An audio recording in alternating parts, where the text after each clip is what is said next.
Hello class, in this video we're going to be looking at scheduling problems.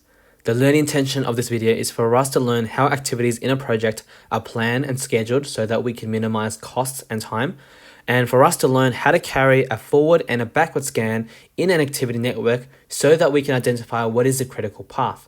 To begin the video, let me briefly explain how projects are managed. We know that projects, whether you're dealing with a software development or whether you're working construction, these are comprised of more smaller activities that need to be completed in a particular sequence and within a certain time frame so that you can move on to the next activity. If you're a project manager, what you want to do is you want to plan and schedule the activities within the project so that it is completed in the shortest time possible. And this method that they use is referred to as the critical path analysis.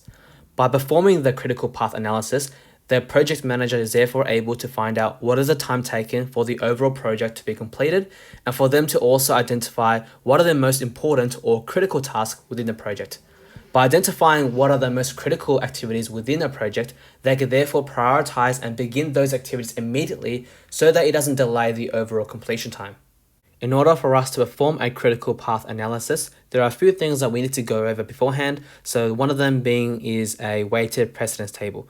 A weighted precedence table is a precedence table that tells us the time it takes for each activity to be completed. An example of this is illustrated down below. So notice over here they tell us the weights for each activity to be completed. Depending on the size and the complexity of the project, the times could either be in minutes or in days. Similarly, we could also represent and transfer the information from a precedence table into an activity network. So therefore, if you were to do this, it would look something similar to this. At the moment, my activity network doesn't actually include the weights at all. So to include the weights, all we simply need to do is essentially include a comma after each activity or each letter, and then put the number associated with it to indicate the duration for that activity. One thing that I would like to add is that when you got a activity network that does contain a dummy activity, so that's represented by these dashed lines over here, that the weight of this is going to be equal to 0. So I could represent that by writing a comma, then a 0. And the reason why it's 0 is because that the definition of a dummy activity are fake activities, and we only use them so that our activity network makes sense.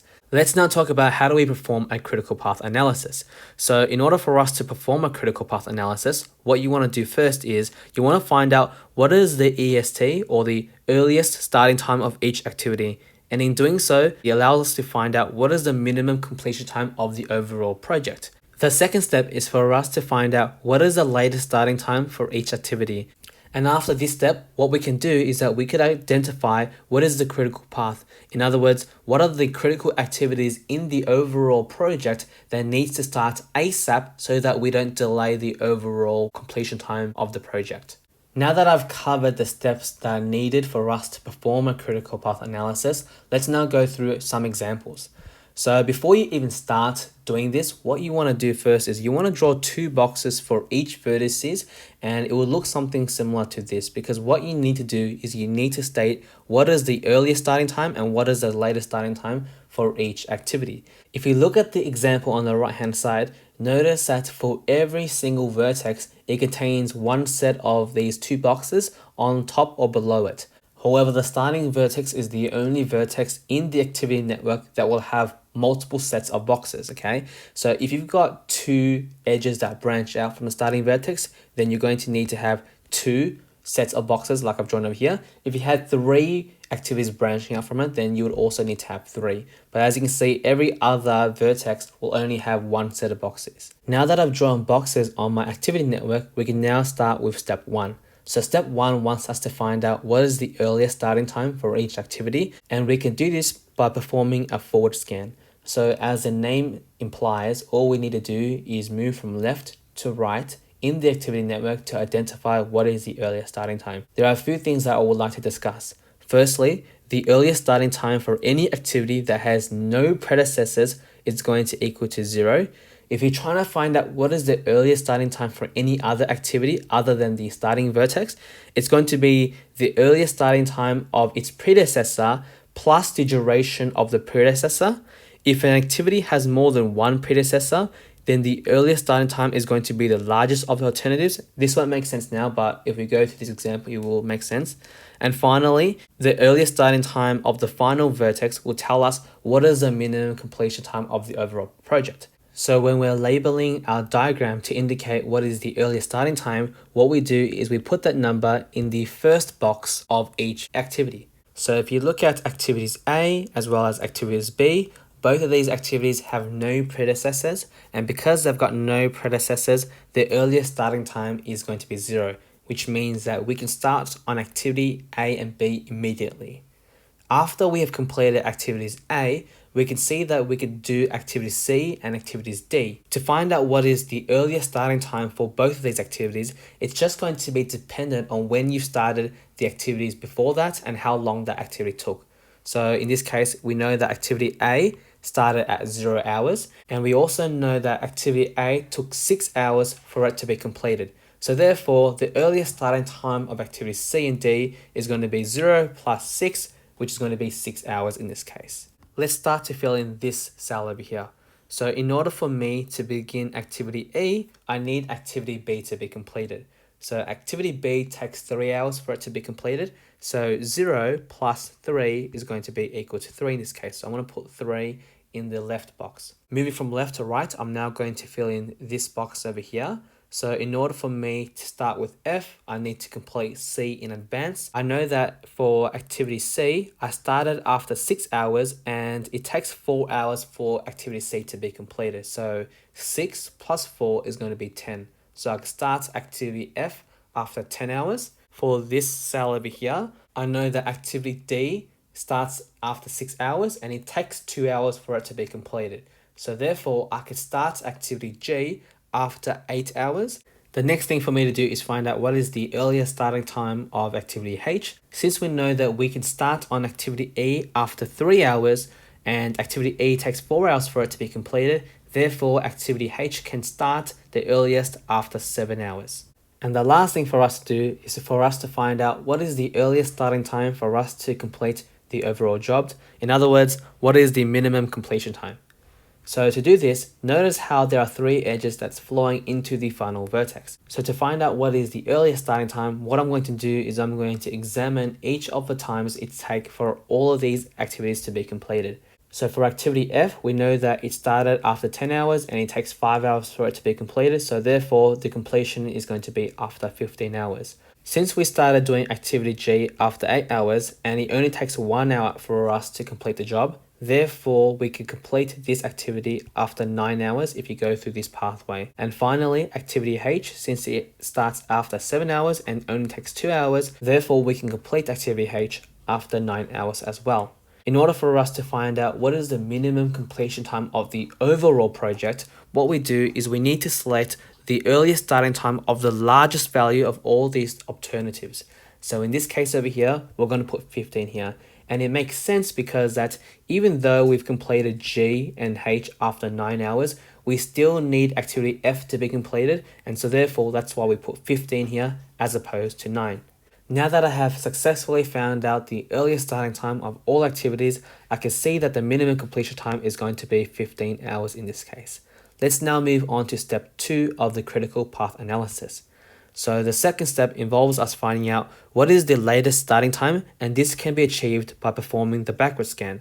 So the backward scan is pretty much doing things in reverse of the forward scan. So you're going to be moving from right to left from the final vertex.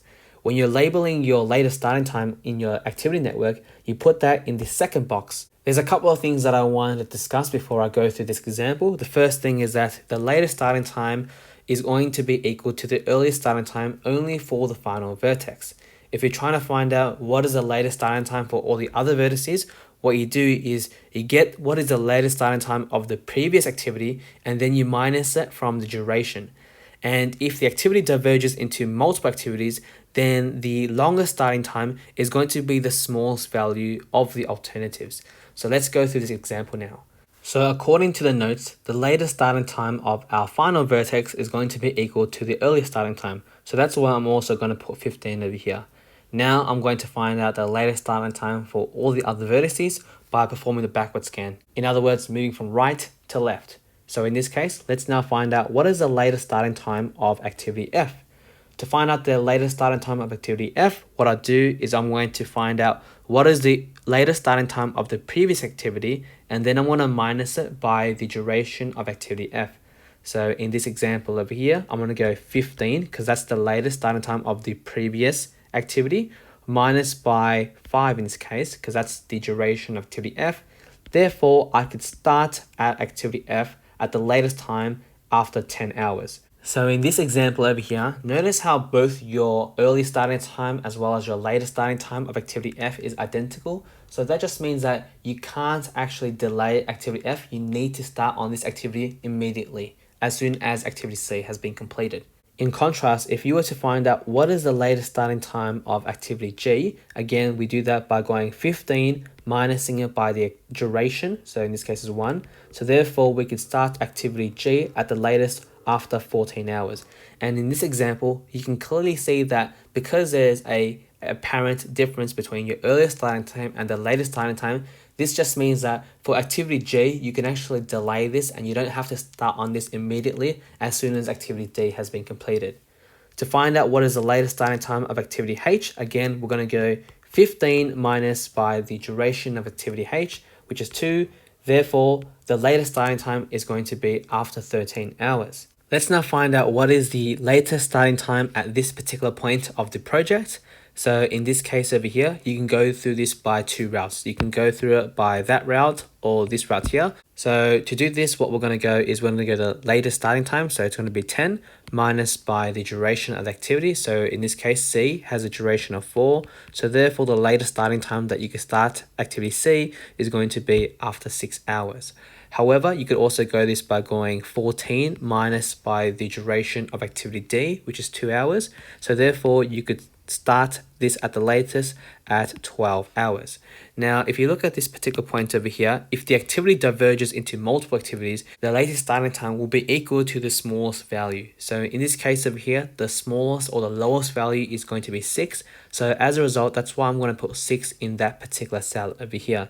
And that makes sense because if I started it after 12 hours, then that would effectively change this time over here and therefore the overall time of the project. So that's why the smallest value has to go in for the latest starting time. To find out what is the latest starting time of activity E, what we're going to do is we're going to go 13 minus by the duration of activity E, which is 4. So 13 minus 4 is going to be equal to 9. So therefore, 9 is going to be the latest starting time of activity E. And to therefore fill in these two, what we're just going to do is we're going to go 6 minus 6 over here. So therefore, that's going to be 0. And 9 minus 3 is going to be equal to 6. So that's the latest starting time for activity B. At this stage, I've now completed step 2 of my critical path analysis. Let's move on to step 3 so that we could identify what is the critical path. So the critical path is defined as the sequence of activities that make up the longest path. In order for us to identify what activities are found along the critical path, you just need to compare the earliest starting time with the latest starting time. And if they're the same, this means that these activities are critical and they cannot be delayed at all, as delaying one activity would therefore extend the overall completion time of the project. So if you look at the example down below, this would mean that activities A, C, and F are all critical activities because the early starting time is equal to the latest starting time. So therefore, I'm going to write critical path is equal to A, C, F. In contrast, activities that are not along the critical path are referred to as non-critical activities, and these non-critical activities have a float time, also commonly referred to as slack time. So this is defined as the time in which those activities can be delayed without affecting the completion time of the overall project. So in this example, activities that are not critical are activities B, D, E, H, as well as G, because this is not found along the critical path. And so therefore, they've got something referred to as a float time or a slack time. In order for us to find out the slack time or the amount of float time it has, all we simply need to do is find a difference between the latest starting time and the earliest starting time. So for B in this case, if I was to find out what was the float of B, all you need to do is go 6 minus 0, and therefore that will give us an answer of 6 hours. And what that essentially means is that you could therefore delay activity B up to 6 hours at most without actually delaying the entire project. Similarly, I could also find out what is the float time for activity G. So to do this, I'll grab the latest starting time of G and I'll subtract that with the earliest starting time. So 14 minus 8 is 6 hours. So I've got a 6 hours window to complete activity G without actually delaying the overall project. Let's look at another example. So in this example over here, you've got no dummy activities. So in the next example, I've got an example now that will involve some dummy activities. So for this example over here, you've got a project with 6 activities shown in the precedence table. Part A wants us to draw an activity network for this project. According to the precedence table, we can see that activities A and B have no immediate predecessors. So what that means is we're going to start off the activity network by drawing these two activities diverging away from the starting vertex. According to my precedence table, I can move on to activity C once activities A and B have been completed. And because activity C has multiple immediate predecessors, this means that these two edges need to converge into one singular point. So to do this, I'm going to firstly show that A has been completed by drawing a vertex at the end of that edge. And now I'm going to draw an edge moving away from that to show that C can now begin. At the moment, this is still incorrect because this edge over here has not connected into this vertex because we know that A and B are the predecessors of C. So what I'm going to do to illustrate this is I'm going to use a dummy activity to help me. So what I'll do is I'm going to draw a vertex at the end of edge B, and then I'm going to draw a dummy activity from there moving to the start of activity C. So now that I have completed doing this, I can now illustrate activity D. So this also has the same predecessors of A and B. So what I'll do is I'm going to draw another edge that diverges away from that point over here. So activity D would look like this. To draw activity E, it says that I need to complete D in advance. So I'm going to draw a vertex at the end of edge D to say that it's now been completed. And now I'm going to draw an edge moving away from that vertex to represent activity E. To draw activity F, it says that I need to complete activity C and E. So that means that these two edges over here need to converge, meet at a singular point. So I've done this by drawing an arc by extending activity C. And now all I need to do now is to draw my final vertex. And so therefore that's going to be my answer.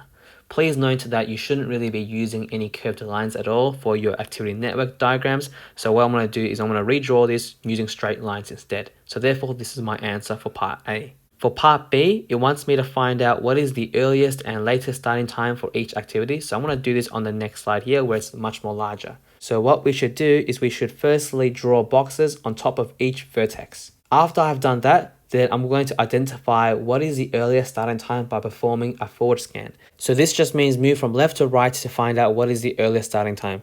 So in this case over here, I can see that activities A and B have no immediate predecessors. So this automatically means that their earliest starting time should be equal to 0. So that's why I put 0 in both of these boxes. The next thing that I'm going to do is I'm going to now find out what is the earliest starting time at this particular point over here.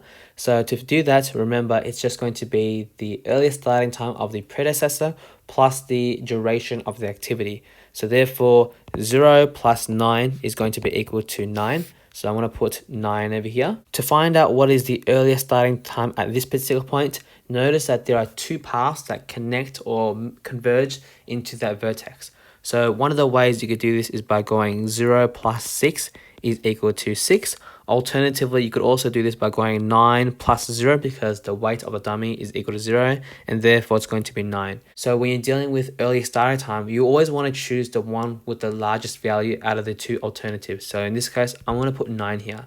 It is not possible for us to put 6 into this box over here because we know that activity B takes 9 days. So therefore we should put the higher value into that box. To find out what is the earliest starting time for activity E, it's going to be 9 days plus the duration of activity D, which is 7. So therefore it's going to be 16. Let's now find out what is the earliest starting time for activity F. Notice that for activity F, again, you've got two lines or two activities that converges into that particular point.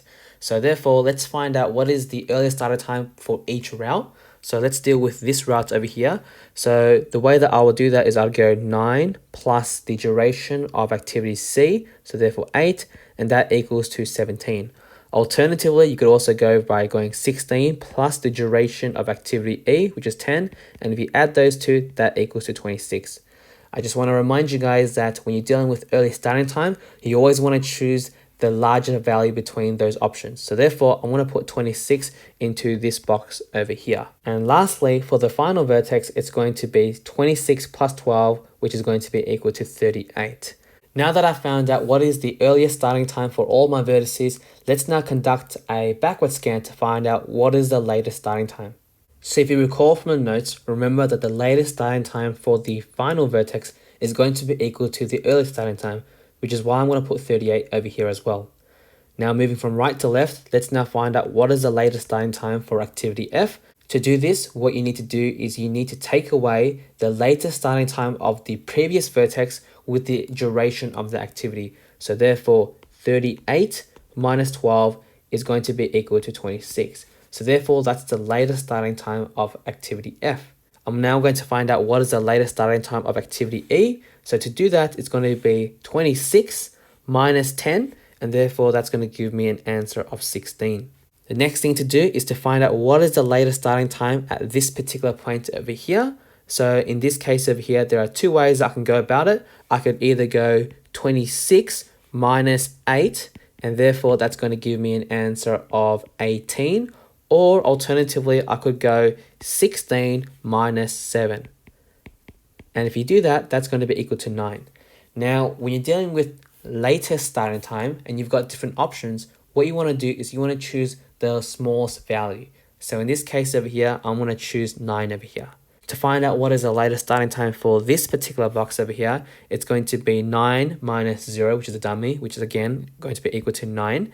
And to therefore find out the last two activities, you're just going to again do the same thing and minus by these values. So 9 minus 6 is going to equal to 3, and 9 take away 9 is equal to 0. Now that I've completed my critical path analysis, I can now find out what is the critical path for this particular project. To find out what activities are included in the critical path, that's when the early starting time is equal to the latest starting time. So if you analyze the activity project down below, therefore activities B as well as activity D, E, and F are all part of the critical path. So therefore, this is going to be my answer. And for the very last question of example 2, it asked us what is the minimum time required to complete the project. Please recall that the minimum time to complete a project was equal to the earliest starting time for our final vertex. So therefore, it's going to be equal to 38. And in this case, the units was in days. So therefore, I've written it as 38 days. What I would like you to do now is I'd like you to please have a go at answering questions from exercise 15D to get further practice.